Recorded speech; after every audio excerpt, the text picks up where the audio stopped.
Mesdames, Messieurs, bienvenue dans cette édition. À la une, Joseph Kabila, le président de la République démocratique du Congo, ne briguera pas un troisième mandat conformément à la Constitution. Mercredi, dernier jour de dépôt de candidature à la CENI pour la présidentielle, il a désigné son dauphin. Une décision qui a suscité plusieurs réactions dans le continent, surtout à Brazzaville, comme nous le témoigne ce reportage de Marielle Bakatoula, Gracia Nganga et Anthony Ngonza. Le suspense est enfin levé. Joseph Kabila ne violera pas la Constitution. Il est licencié en sciences politiques et administratives de l'université de Lubumbashi. Il est député élu en 2006 et en 2011 de la circonscription de Kabambare.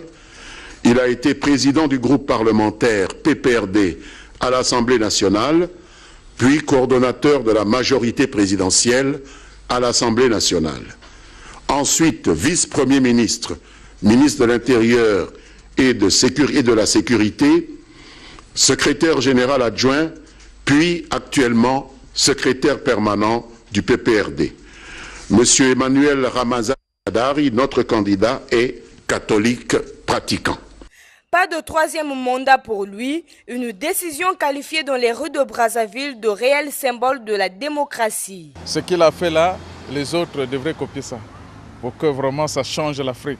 C'est un symbole de la démocratie, comme déjà le nom du pays déjà le dit, République démocratique du Congo. C'est un bon exemple pour les autres présidents. C'est une très bonne chose pour lui, parce que demain il sera inscrit par rapport à ce acte dans les annales des grands hommes en Afrique. Donc on ne peut que se réjouir de cette décision. C'est une bonne initiative qu'il a fait, puisqu'il a fait 2 mandats, le troisième il doit laisser. Il peut être derrière le président qui sera là pour l'aider. Il quitte le pouvoir certes, mais désigne son dauphin Emmanuel Ramazani Shadari, secrétaire permanent de son parti le PPRD, comme candidat de la majorité à l'élection présidentielle. Cette nomination a été, on dirait, une surprise, même dans son entourage.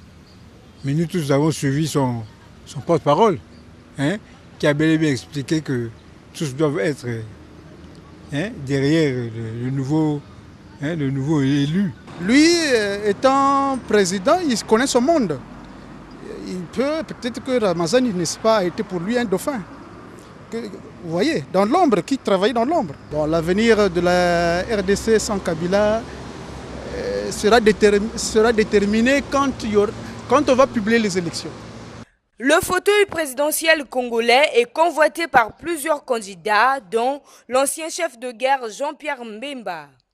Après l'appréciation de la Cour suprême sur les candidatures déposées, le rendez-vous sera pris pour le 23 décembre prochain, jour où les Congolais de la RDC choisiront le successeur de Joseph Kabila.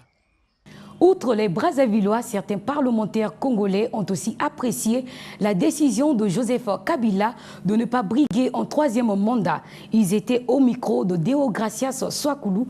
On les écoute. Nous avons donc accueilli favorablement la décision du président Kabila de ne plus se repositionner.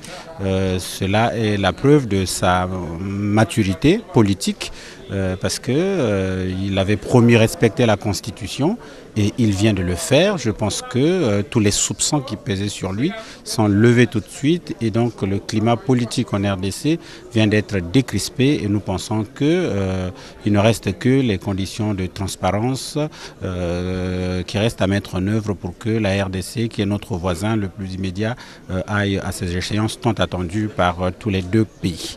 La décision du président Kabila est une décision extraordinaire, non.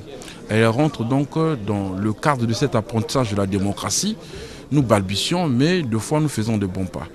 Et là, l'inquiétude donc du peuple congolais de la RDC est donc levée parce que le politique s'interrogeait quand même.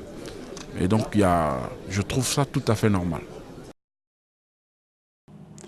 En bref, l'humanité a célébré ce 9 août la journée des peuples autochtones. Pour cette année, le thème retenu était axé sur la situation actuelle des territoires autochtones, les causes profondes de migration, les mouvements transfrontaliers et les déplacements, tout en mettant un accent particulier sur les peuples autochtones vivant dans les zones urbaines et au-delà des frontières internationales.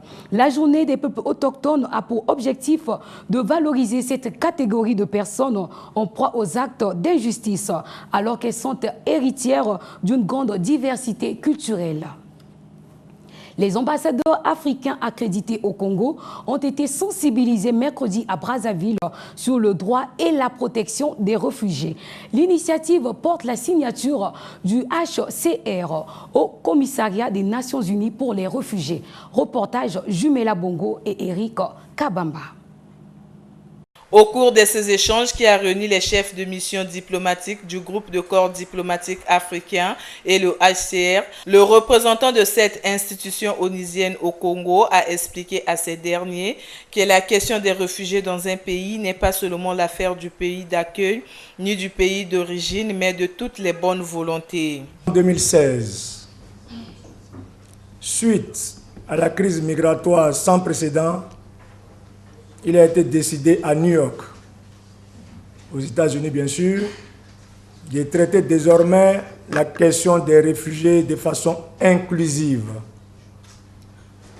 En effet, la déclaration de New York préconise que pour la gestion de la donne aux réfugiés, il faut faire intervenir les institutions financières, les pays donateurs, le secteur privé, la société civile, les académiciens, les sportifs, les artistes, les universitaires, les diplomates, en fait, toutes les bonnes volontés.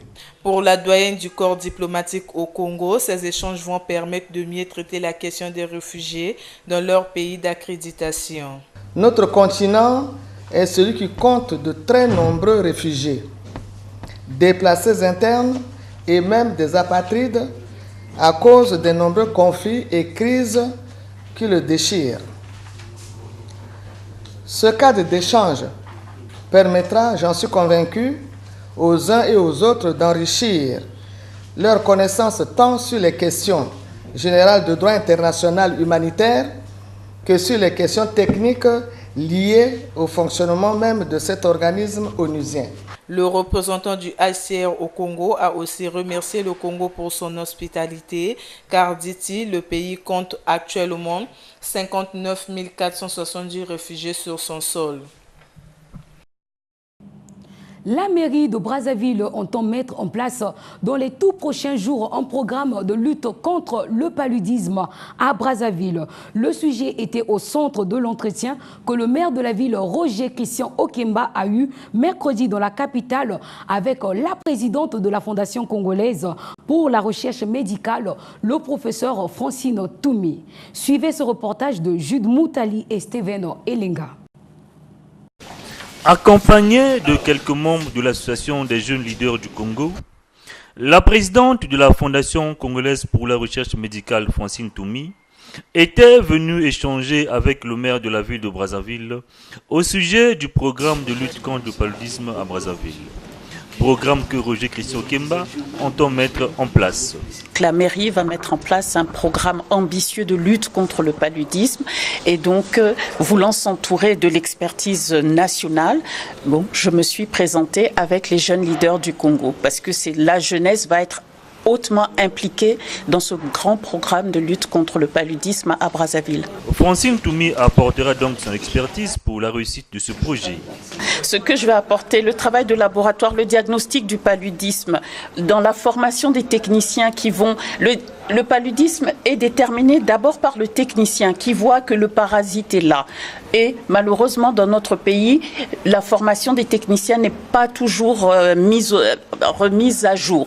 Nous allons déjà valider le diagnostic. Ensuite, scientifiquement, cette évaluation de l'impact, je suis désolée, le choix des sites, parce qu'on aura des sites pilotes qui seront nos indicateurs, ça ce sera fait scientifiquement avec des statisticiens. Nous allons ensuite essayer de modéliser comment déployer ces mesures sur toute la ville de Brazzaville. Ce programme vient à point nommé étant donné que le paludisme est la première cause de mortalité à Brazzaville. Clôturons avec cette information en sport. 2 matchs de la 23e journée du championnat national d'élite directe ont eu lieu ce jeudi à Masamba Deba entre Étoile du Congo et Konzo d'une part et Kara Chemino de l'autre.